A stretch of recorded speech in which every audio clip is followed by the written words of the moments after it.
എല്ലാവർക്കും സലു കിച്ചണിലേക്ക് സ്വാഗതം. ഇപ്പം ഞങ്ങൾ ബാംഗ്ലൂർ വന്നതിൻ്റെ വിശേഷങ്ങളൊക്കെ കഴിഞ്ഞ വീഡിയോയിൽ ഉൾപ്പെടുത്തിയിട്ടുണ്ടായിരുന്നു. അപ്പം കാണാത്തവർക്ക് അതിൻ്റെ ലിങ്ക് ഞാൻ കൊടുത്തേക്കാം. അങ്ങനെ നമ്മൾ ഷോപ്പിംഗ് ഒക്കെ കഴിഞ്ഞ ശേഷം നല്ല വിശപ്പായി, അത്യാവശ്യം നല്ല ചൂടുമുണ്ട് കേട്ടോ. അപ്പോൾ സുൽത്താൻ പറഞ്ഞു ഇനിയിപ്പം നമുക്ക് ഫുഡ് കഴിക്കാൻ പോകാമെന്ന് പറഞ്ഞു. അങ്ങനെ നമ്മളെ ഫുഡ് കഴിക്കാൻ ഏത് റെസ്റ്റോറൻറ്റിൽ പോകണം എന്ന് പറഞ്ഞപ്പോഴേക്കും ഞാൻ പറഞ്ഞു ഇവിടെ ചൂല ചൗക്കി കദാബയിൽ പോയാൽ മതി. കാരണം കഴിഞ്ഞ പ്രാവശ്യം വന്നപ്പോഴേക്കും ഇവിടെ തന്നെയാണ് പോയിരുന്നത് കേട്ടോ. അപ്പോൾ സുൽത്താൻ പറയുന്നുണ്ട് ഉമ്മക്ക് ഒരെണ്ണം ഇഷ്ടപ്പെട്ട് കഴിഞ്ഞാൽ വലിയ ഉമ്മ വെറൈറ്റി ആയിട്ട് നമുക്ക് വേറെ എവിടെയെങ്കിലും പൊക്കിയൂടെ, ഉമ്മ ഇത് തന്നെ വീണ്ടും പറയുന്നുണ്ടല്ലോ എന്ന് പറഞ്ഞു. നമുക്ക് ഇവിടെ വന്ന് ഭക്ഷണം കഴിച്ചതുകൊണ്ട് ആ ഒരു ടേസ്റ്റ് അറിയാമല്ലോ. അപ്പോൾ അതുകൊണ്ടാണ് ഞാൻ പറഞ്ഞത് ഇവിടെ തന്നെ മതി എന്ന് പറഞ്ഞ് അങ്ങനെ ഇവിടെ വന്നത്. അങ്ങനെ ഇവിടെ വന്നു അപ്പോഴേക്ക് അത് വലിയ തിരക്കൊന്നും ഇവിടെ ഉണ്ടായിരുന്നില്ല കേട്ടോ. അപ്പോൾ അതുകൊണ്ട് തന്നെ സാധാരണ കഴിഞ്ഞ പ്രാവശ്യം നമ്മൾ വന്നപ്പോൾ ഇവിടെ അത്യാവശ്യം നല്ല തിരക്കും കാര്യങ്ങളും ഒക്കെ ഉണ്ടായിരുന്നു. സിമ്പിളായിട്ടുള്ള നല്ലൊരു റെസ്റ്റോറൻ്റാണ്. അങ്ങനെ ഇവിടെ വന്നപ്പോഴേക്ക് അവരുടെ മെനു കാർഡ് കൊണ്ടുവന്നു. അതിനൊക്കെ ഒരു വെറൈറ്റി ഉണ്ട് കേട്ടോ. അപ്പം എന്ത് വേണമെന്ന് സുൽത്താൻ ഇങ്ങനെ ചോദിക്കുകയാണ്. അപ്പം എനിക്ക് ആകെ കൺഫ്യൂഷനായിപ്പോയി ഞാൻ എന്ത് പറയുന്നുള്ളത്. പിന്നെ ഇവിടുത്തെ കുഡ്ലറ്റ് ലസ്സി എനിക്ക് ഭയങ്കര ഇഷ്ടമാണ് കേട്ടോ. അത് കഴിഞ്ഞ പ്രാവശ്യം വന്നപ്പോഴേക്ക് സുലു വാങ്ങി തന്ന അങ്ങനെ ആ ഒരു ടേസ്റ്റ് എനിക്കറിയാം. പിന്നെ മസാല പപ്പടാണ് ഓർഡർ ചെയ്തത്.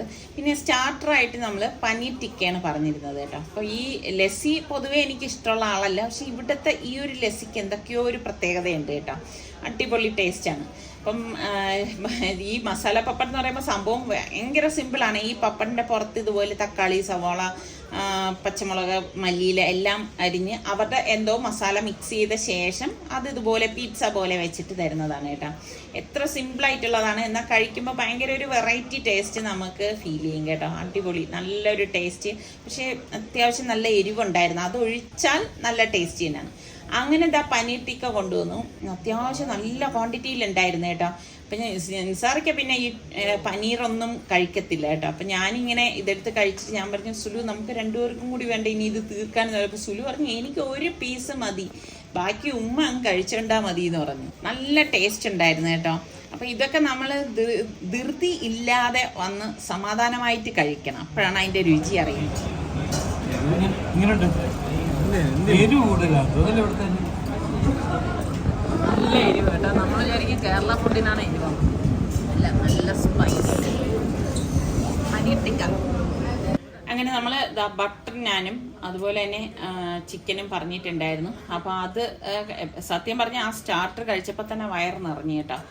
അപ്പോൾ ഇത് ഈ പറഞ്ഞ മാതിരി ഒന്ന് കഴിച്ച ശേഷം ബാക്കിയുള്ളത് നമ്മളിതാ ഞാൻ പറഞ്ഞില്ലേ ബിരിയാണി പാഴ്സൽ ചെയ്യാനായിട്ട്, അത് കഴിക്കാനേ എടുത്തിട്ടില്ലായിരുന്നു, അതും പാഴ്സലാക്കി ഇതായിപ്പോൾ ഇറങ്ങി. സത്യം പറഞ്ഞാൽ വയർ ഫുള്ളായിപ്പോയി കേട്ടോ. അപ്പം ഞാൻ സുലുവിൻ്റെ അടുത്ത് പറഞ്ഞു എന്താ ഹെവി. ഒന്നാമത് ഇവിടെയൊക്കെ ഞാൻ പറഞ്ഞില്ലേ മസാല കുറച്ച് കൂടുതലാണ് എല്ലാ സ്ഥലത്തും ഞാൻ നോക്കിയിട്ട്. നമ്മുടെ നാട്ടിലെ വെച്ച് നോക്കുമ്പോഴേക്കും പൊതുവേ മസാലയും എരിവും നമുക്കൊന്നും ഈ എരിവ് തീരെ പറ്റുന്നില്ല കേട്ടോ. അങ്ങനെ ഇപ്പം എന്താ നമ്മൾ ഇറങ്ങി ഇനിയിപ്പം നേരെ വീട്ടിലേക്കാണ് പോണത്. അപ്പം നല്ല ചൂട് കേട്ടോ. അപ്പം ഇവിടെ വന്നപ്പോഴേക്ക് സുലുവിൻ്റെ ഇതാ ബൈക്ക് ഞാൻ പറഞ്ഞു ഒന്ന് പുറത്തേക്ക് എടുത്ത് വെച്ചതാ ഞാനൊന്ന് ഓടിക്കട്ടെന്ന്. അപ്പം നിസാറിക്ക് പറഞ്ഞു ഈ വെയിലത്ത് നിനക്ക് എന്തിൻ്റെ കേടാണെന്ന് എൻ്റെ അടുത്ത് ചോദിച്ചു. അപ്പം ഞാൻ പറഞ്ഞു രാവിലെ ഞാൻ അങ്ങോട്ട് പോകാൻ നേരം പറഞ്ഞിരുന്നു കണ്ടോ ബൈക്കിലൊക്കെ അവൻ സുൽത്താൻ പിന്നെ ആ ബൈക്ക് ഇറക്കിയ ദിവസമൊക്കെ അടിച്ചൊക്കെ വെച്ചിരിക്കുകയാണ്, ചാപ്പ കുത്തിയിരിക്കുകയാണ് കേട്ടോ. അപ്പം ഞാൻ പറഞ്ഞു ഇനിയിപ്പോൾ എനിക്കറിയാം നിസാറിക്ക് ഇനിയിപ്പോൾ എവിടെയെങ്കിലും പോകാൻ ധൃതിയിൽ ഇറങ്ങുകയാണെങ്കിൽ എന്നെ കൊണ്ട് സമ്മതിക്കത്തില്ല. അപ്പം ഞാൻ പറഞ്ഞു എന്തായാലും ഇപ്പം എനിക്ക് വെയിലൊന്നും പ്രശ്നമല്ല, എനിക്കിതൊന്നും ഓടിക്കണം എന്ന് പറഞ്ഞു. കാരണം ഞാൻ നാട്ടിൽ നിന്നേ വരുമ്പോഴേക്കേ സുലുവിൻ്റെ അടുത്ത് പറഞ്ഞിരുന്നു സുലു എനിക്കൊന്ന് ഓടിക്കാൻ തരണേ, എനിക്കെന്തോ ഭയങ്കര ഇഷ്ടമാണ് ഇത് ഓടിക്കാനായിട്ട്, ഭയങ്കര ഒരു ക്രേസാണ് കേട്ടോ. അപ്പം സുലു പറഞ്ഞു ഉമ്മ ഓടിക്കിട്ട് വാപ്പ കുഴപ്പമില്ല, ചൂട് കൂടുമ്പോൾ ഉമ്മ താനേ വന്നോളൂ എന്നാണ് പറഞ്ഞത്. അങ്ങനെ ഇപ്പം ഞാൻ ഓടിക്കാനായിട്ട് പോവാണ്. നമ്മുടെ സുൽത്താൻ ഭയങ്കര കെയർ ചെയ്തൊക്കെ വെച്ചിരിക്കുന്ന ഒരു സംഭവമാണ് കേട്ടോ. എനിക്ക് മനസ്സിലൊരു പേടി ഇല്ലാതും ഇല്ല, എന്നാലും കുഴപ്പമില്ല, എനിക്ക് ഓടിക്കണം എന്ന് അത്രത്തോളം ആഗ്രഹം ഉണ്ടായിരുന്നതാണ്. അപ്പം ഇതിങ്ങനെ സ്റ്റാർട്ട് ചെയ്യുമ്പോൾ തന്നെ ഞാൻ മുൻപ് നമ്മുടെ നാട്ടിൽ ടെസ്റ്റ് ഡ്രൈവിന് വിളിച്ചിട്ട് ഓടിച്ചിട്ടുണ്ടായിരുന്നു കേട്ടോ. അപ്പോൾ എനിക്കറിയാം നല്ല സ്മൂത്ത് ആണെന്നുള്ളത്. പക്ഷെ ഓടിക്കുമ്പോഴാണ് ഇത് 350cc ആണ് കേട്ടോ. നമ്മുടെ വീട്ടിലിരിക്കുന്നത് 100cc. അപ്പോൾ അതിൻ്റെതായ ആ ഒരു വ്യത്യാസമുണ്ട്. പക്ഷേ ഇത് എടുത്തിട്ട് ഇങ്ങനെ പുറത്തേക്കൊക്കെ പോകണം എന്ന് എനിക്ക് ഭയങ്കര ഒരു ആഗ്രഹമായിരുന്നു. പക്ഷെ ഞാൻ പുറത്തൊന്നും പോയില്ല, ഇവരുടെ ഈ ബിൽഡിങ്ങിൻ്റെ കോമ്പൗണ്ടിൽ തന്നെ ഒന്ന് കറങ്ങി.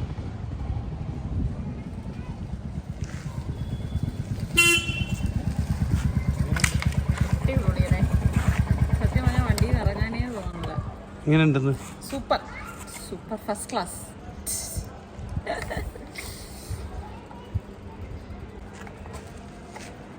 നല്ല നല്ല സ്മൂത്താണ് അല്ലേ? നമ്മുടെ ബൈക്ക് ഓടിക്കുന്ന പോലെ അല്ല കേട്ടാ. വണ്ടി അതേപോലെ തന്നെയല്ലേ സൗണ്ടൊക്കെ ബുള്ളറ്റ് പോലെ. അടിപൊളി. അപ്പോൾ അതൊക്കെ കഴിഞ്ഞ ശേഷം വീട്ടിൽ വന്നു, റെസ്റ്റൊക്കെ എടുത്തു. പിന്നെ വൈകുന്നേരം ആയപ്പോഴേക്ക് ഞങ്ങൾ റെഡിയായി ഇറങ്ങി. അപ്പോൾ ഇതിനാണ് നമ്മൾ യഥാർത്ഥത്തിൽ ബാംഗ്ലൂരിലേക്ക് വന്നത് കേട്ടോ. അപ്പം നമ്മൾ ആ സ്ഥലത്തേക്ക് പോവാണ്. അപ്പം നമ്മളുടെ കൂടെ കറങ്ങാനൊക്കെ സുൽത്താൻ ഉണ്ടായിരുന്നത് കൊണ്ട് തന്നെ അവന് ഈ വെയിലടിക്കുമ്പോഴേക്ക് ഭയങ്കര തലവേദന വരും. അപ്പോൾ സുൽത്താൻ വരാനായിട്ടൊക്കെ ഇരുന്നതാണ്. സുൽത്താൻ പറഞ്ഞു നല്ല തലവേദന ഉമ്മ, ഞാൻ വരുന്നില്ല എന്ന് പറഞ്ഞു. അങ്ങനെ സുൽത്താൻ തന്നെ ഊബറൊക്കെ ബുക്ക് ചെയ്തു. അങ്ങനെ ഇപ്പം ഞങ്ങൾ ഇവിടെ നമ്മൾ കല്യാണത്തിനായിട്ട് വന്നതാണ് കേട്ടോ. ഞങ്ങളുടെ ഫ്രണ്ട് തസ്രിയല്ലേ, യൂട്യൂബിൽ ചാനലുള്ളതാണ് തബസം കിച്ചൺ എന്ന് പറഞ്ഞിട്ട്. അപ്പോൾ തസ്രിയയുടെ മോൻ്റെ നിക്കാഹും റിസപ്ഷനുമാണ്. അപ്പം നിക്കാഹ് 4:30 ആയിരുന്നു. അപ്പോൾ അതിന് ഞങ്ങൾക്ക് എത്താനായിട്ട് സാധിച്ചില്ലായിരുന്നു. അപ്പോൾ അത് കഴിഞ്ഞ ശേഷമാണ് ഞങ്ങളിവിടെ എത്തിയത്. അപ്പോൾ റിസപ്ഷൻ 7 മണി മുതൽ സ്റ്റാർട്ടിങ് ആണെന്ന് പറഞ്ഞു. അപ്പം നമ്മൾ ഇതിനായിട്ട് വന്നതുകൊണ്ട് നമ്മൾ കുറച്ച് നേരത്തെ തന്നെ ഇറങ്ങിയായിരുന്നു. പക്ഷെ നിക്കാഹിന് ആ ടൈമിൽ ഇവിടെ എത്തിപ്പെട്ടുമില്ല, അത്രയേ ഉള്ളൂ. അങ്ങനെ ഇപ്പം ഇതാണ് തസ്രിയ കേട്ടോ. അപ്പോൾ തസ്രിയ നമ്മളെ കഴിഞ്ഞ മോളുടെ കല്യാണത്തിനെ ക്ഷണിച്ചിട്ടുണ്ടായിരുന്നു. അന്ന് ഞങ്ങൾ ഇതുപോലെ ബാംഗ്ലൂരിലായിരുന്നു. ഇവരുടെ കല്യാണം വന്നിട്ട് കാസർഗോഡുമായിരുന്നു. അപ്പം അതിന് പോവാനും പറ്റിയിട്ടുണ്ടായിരുന്നില്ല. അപ്പം എത്രയും വലിയ കാര്യമായിട്ട് വിളിക്കുമ്പോൾ നമ്മൾ വരാതിരിക്കുന്നത് ശരിയല്ലല്ലോ. അപ്പോൾ ഇതാണ് മണവാട്ടിയും മണവാളനും. അപ്പോൾ കുട്ടി മലയാളിയല്ല കേട്ടോ, അവരൊരുമിച്ച് വർക്ക് ചെയ്തോ പഠിച്ചുകൊണ്ടിരുന്നവരോ എങ്ങാണ്ടാണ്. അപ്പോൾ എന്തായാലും നല്ല ഒരു എന്ത് പറയാൻ, മലയാളി അല്ലെങ്കിലും നല്ല നമ്മളുമായിട്ടൊക്കെ നല്ല സഹകരിക്കുന്നുണ്ട് കേട്ടോ. നമുക്ക് ആ വർത്തമാനം കാണുമ്പോൾ അറിയാമല്ലോ. അപ്പം ഞങ്ങൾ ഇതിനു മുൻപ് ഇവരുമായിട്ട് വന്നിട്ടൊക്കെ ഉള്ളതാണ്. അപ്പം അതിൻ്റെയൊക്കെ വീഡിയോ അന്ന് ആ സമയത്തൊക്കെ നമ്മൾ പോസ്റ്റ് ചെയ്തിട്ടുണ്ടായിരുന്നു കേട്ടോ. അപ്പം അതുകൊണ്ട് തന്നെ ഇവരാരും മക്കളും എല്ലാവരും നല്ല നമ്മളുമായിട്ട് നല്ല അടുപ്പമുള്ളവരാണ്. അങ്ങനെ ഇപ്പം അവരുടെ അടുത്ത് കുറച്ച് നേരം ഒന്ന് വർത്തമാനം പറഞ്ഞ ശേഷം പിന്നെ അതായത് മോളാണ് കേട്ടോ, തസ്രിയുടെ മോളും ഹസ്ബൻഡും ഒക്കെയാണ്. അപ്പോൾ അവരൊക്കെ ആയിട്ട് വർത്തമാനം പറയാണ്. കാരണം ഇതുപോലെയുള്ള സന്ദർഭങ്ങളിൽ, ഇത് മോൻ്റെ വൈഫാണ് കേട്ടോ, സന്ദർഭങ്ങളിലല്ലേ നമ്മൾ ഇവരെയൊക്കെ എല്ലാവരും ഒരുമിച്ച് കാണുന്നത്. ഇത് മോനും, ഞാൻ നേരത്തെ കാണിച്ചില്ലേ, മോനും മോൻ്റെ വൈഫുമാണിത്. അപ്പോൾ എനിക്കും ഭയങ്കര ഒരു സന്തോഷമാണ്. തസ്രിയുടെ മക്കളാണെങ്കിലും ഭയങ്കര കാര്യമാണ് കേട്ടോ. അപ്പോൾ അതുകൊണ്ടാണല്ലോ നമ്മളുടെ തിരക്കുകൾ മാറ്റി വെച്ചിട്ട് ഇതിനായിട്ട് ബാംഗ്ലൂരിലേക്ക് വന്നത് തന്നെ. അപ്പോൾ ഇവരുടെ ഈ പരിപാടി എന്ന് പറഞ്ഞു കഴിഞ്ഞാൽ കുറച്ച് വ്യത്യസ്തമായിട്ടുള്ള പ്രോഗ്രാം തന്നെയാണ് കേട്ടോ. അപ്പോൾ ഇവർ പറഞ്ഞ് നിക്കാഹ് കഴിഞ്ഞ് പിന്നെ കുറച്ച് പേര് പോയ ശേഷം പിന്നെ റെഡി ആയിട്ടൊക്കെയാണ് വരുന്നത്. കാരണം റിസപ്ഷൻ കുറച്ച് വൈകിട്ടല്ലേ. അപ്പം രാത്രിയുള്ള പ്രോഗ്രാം ഇവിടെയാണ് നടക്കുന്നത്. ഇതാണ് ഫംഗ്ഷൻ ഹാൾ കേട്ടോ. ഈ വച്ചിരിക്കുന്ന ഫ്ലവേഴ്സ് എല്ലാം ഫ്രഷ് ഫ്ലവേഴ്സാണ് കേട്ടോ. കൊള്ളാം. ആ കളർ തീമും നല്ല രസമുണ്ട് കേട്ടോ. ചെയറിലൊക്കെ ഗ്രീൻ കളർ ലേസൊക്കെ ഇതുപോലെ കെട്ടി വെച്ച് അടിപൊളിയായിട്ടുണ്ട്. പിന്നെ ഇതുപോലെ ഡാൻസും കാര്യങ്ങളും ഒക്കെ ഉണ്ടായിരുന്നു. എനിക്ക് ഈ ഡാൻസിൻ്റെ ഒന്നും പേരൊന്നും എടുത്ത് പറയാനൊന്നും അറിയാത്തത് കൊണ്ടാണ് ഞാൻ അതൊന്നും അങ്ങനെ ഡീറ്റെയിൽ ആയിട്ട് പറയാത്തത് കേട്ടോ. ഇതൊക്കെ കണ്ടോണ്ടിരിക്കാൻ തന്നെ നല്ല രസമുണ്ട്, ഓരോരോ അവരുടെ ഡാൻസും കാര്യങ്ങളൊക്കെ. പിന്നെ ഫുഡിൻ്റെ ടൈമായി. ഇതുപോലെ തന്നെ സ്വീറ്റ്സ്, ഫ്രൂട്ട്സ്, എല്ലാ ടൈപ്പ് ഫുഡും ഉണ്ടായിരുന്നു. പക്ഷേ അത് നമ്മളുടെ നാട്ടിലെ പോലെ ഉള്ള അതല്ല, ഇവിടുത്തെ ഒരു സ്റ്റൈലിലെ ഫുഡായിരുന്നു കേട്ടോ. എല്ലാ ടൈപ്പ് ഫുഡും ഉണ്ടായിരുന്നു. എല്ലാം നല്ല ടേസ്റ്റി ഫുഡ് തന്നെയായിരുന്നു കേട്ടോ. അപ്പോൾ സുൽത്താൻ വരാനിരുന്നതാണല്ലോ, അപ്പോഴല്ലേ അവന് പിന്നെ ഈ പറഞ്ഞ മാതിരി തലവേദനയൊക്കെ കാരണം ഞാൻ പറഞ്ഞെങ്കിൽ പിന്നെ റെസ്റ്റ് ചെയ്യുന്ന പറഞ്ഞാണ് അവൻ വരാത്തത്. അപ്പം അവൻ ഊബർ ബുക്ക് ചെയ്തല്ലേ നമ്മളെ വിട്ടത്. അപ്പം തിരിച്ച് നമുക്ക് ഇതുപോലെ നേരത്തെ തന്നെ പോകണം, കാരണം അവൻ കൂടി ഇല്ലാത്തതല്ലേ. കാരണം മോൻ താമസിക്കുന്ന സ്ഥലത്ത് നിന്ന് ഇങ്ങോട്ട് വരാനായിട്ട് കുറച്ച് ടൈം എടുക്കും. അതുപോലെ തന്നെ കുറച്ച് ദൂരം അധികം ഉണ്ട് കേട്ടോ. അപ്പം നമ്മൾ രണ്ടുപേരും മാത്രമല്ലേ ഉള്ളൂ. അങ്ങനെ ഇപ്പം ഫുഡെല്ലാം കഴിഞ്ഞ ശേഷം ഇതുപോലെയുള്ള ഐറ്റംസ് ഒക്കെ ഇവിടെ വെച്ചിട്ടുണ്ട്. പാനിപ്പൂരി, അതുപോലെ തന്നെ ബോംബെ മുട്ടായി, ഇങ്ങനെയൊക്കെയുള്ള സംഭവങ്ങളൊക്കെ ഉണ്ട് കേട്ടോ. അതിപ്പം എല്ലാം നമ്മുടെ നാട്ടിലാണെങ്കിലും റിസപ്ഷനിലും ഒക്കെയും ഇത് സുലഭമായിട്ടൊക്കെ കാണാനായിട്ടൊക്കെ പറ്റുന്നുണ്ട്. അപ്പം അതൊക്കെ കഴിച്ചു കഴിഞ്ഞ ശേഷം ഞങ്ങൾ യാത്ര പറയാണ്. ഞാൻ പറഞ്ഞു ഇനിയിപ്പം നമ്മൾ അങ്ങ് ഇത്ര ദൂരം പോവേണ്ടതും കൂടിയല്ലേ, അതുകൊണ്ട് ഇനിയിപ്പോൾ ബാക്കിയുള്ള ഫംഗ്ഷനൊന്നും ഞങ്ങൾ നിൽക്കുന്നില്ല. അപ്പോൾ തസ്രിയ നല്ലതുപോലെ പറഞ്ഞു ഇതെല്ലാം കഴിഞ്ഞിട്ട് പോകാമെന്ന്. പക്ഷേ കഴിയുമ്പോഴേക്ക് 12-1 മണിയൊക്കെ ആവും എന്നും പറഞ്ഞിട്ടുണ്ടായിരുന്നു. അപ്പം ഞാൻ പറഞ്ഞു ഇല്ല, അത്ര വരെ വെയിറ്റ് ചെയ്യുന്നില്ല, എന്തായാലും ഞങ്ങൾ പോവാണ്. കാരണം ഇന്ന് രാവിലെ മുതൽ നമ്മൾ ഈ ഒരേ കറക്കമല്ലേ, കറങ്ങിയിട്ടൊക്കെ വരുമ്പോഴേക്കും ഇതിനിടയിൽ കുറേ പരിചയക്കാരെ കണ്ടിട്ടുണ്ടായിരുന്നു കേട്ടോ. അത് തന്നെ ഭയങ്കര ഒരു സന്തോഷമാണ്. നമ്മളിങ്ങനെ കറക്കമൊക്കെ കഴിഞ്ഞു വന്നതുകൊണ്ട് തന്നെ നമ്മളും വല്ലാതെ ടയേർഡാണ്. പക്ഷെ ഞങ്ങൾ വരാനായിട്ട് ഇറങ്ങുമ്പോഴും ആൾക്കാർ വന്നുകൊണ്ടിരിക്കുന്നതേ ഉള്ളൂ കേട്ടോ. അപ്പോൾ വെളിയിലൊക്കെ ഇതുപോലെയൊക്കെ അലങ്കരിച്ചൊക്കെ വെച്ചിട്ടുണ്ട്. പാലസ് റോഡിലുള്ള ടെന്നീസ് പവലിയനിൽ വെച്ചിട്ടായിരുന്നു ഈ ഒരു ഫംഗ്ഷൻ നടന്നത് കേട്ടോ.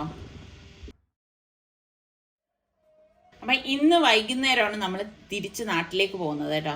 എനിക്കിന്ന് ഒരു സ്ഥലത്തേക്ക് പോകണം. അപ്പം അത് നിങ്ങൾക്ക് ഉപകാരപ്പെടുന്ന ഒരു സ്ഥലം തന്നെയാണ്. അപ്പം രാവിലെ തന്നെ അവിടേക്ക് പോകണമെങ്കിൽ ഇറങ്ങണം എന്ന് സുൽത്താൻ പറഞ്ഞിട്ടുണ്ടായിരുന്നു. പിന്നെ പൊതുവേ ഞാൻ നിസാർക്കായും രാവിലെ സുബൈക്ക് എഴുന്നേറ്റ് കഴിഞ്ഞാൽ പിന്നെ ഉറങ്ങുന്ന ഒരു പരിപാടിയൊന്നുമില്ല.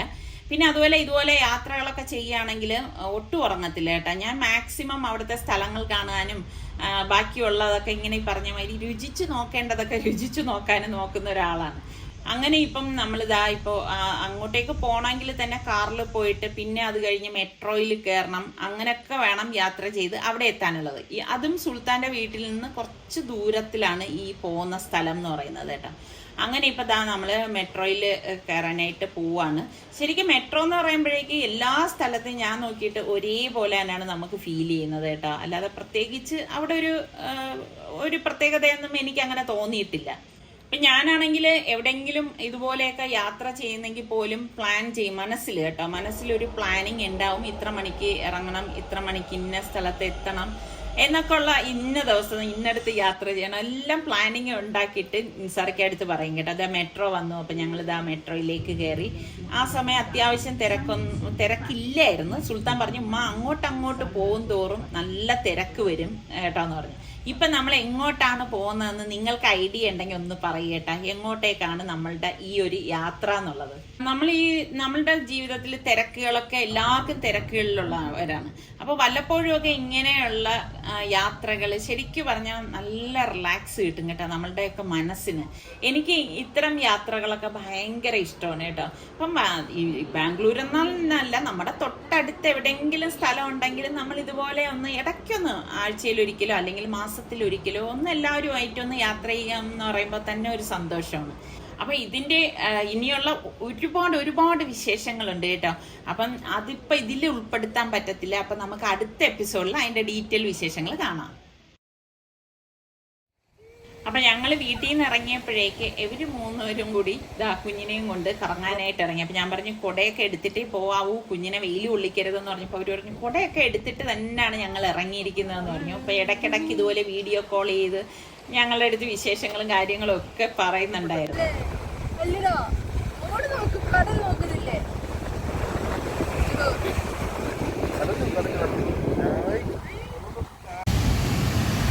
സന നമ്മളൊന്നും സ്ഥലമെല്ലാം വെള്ളമാണ്.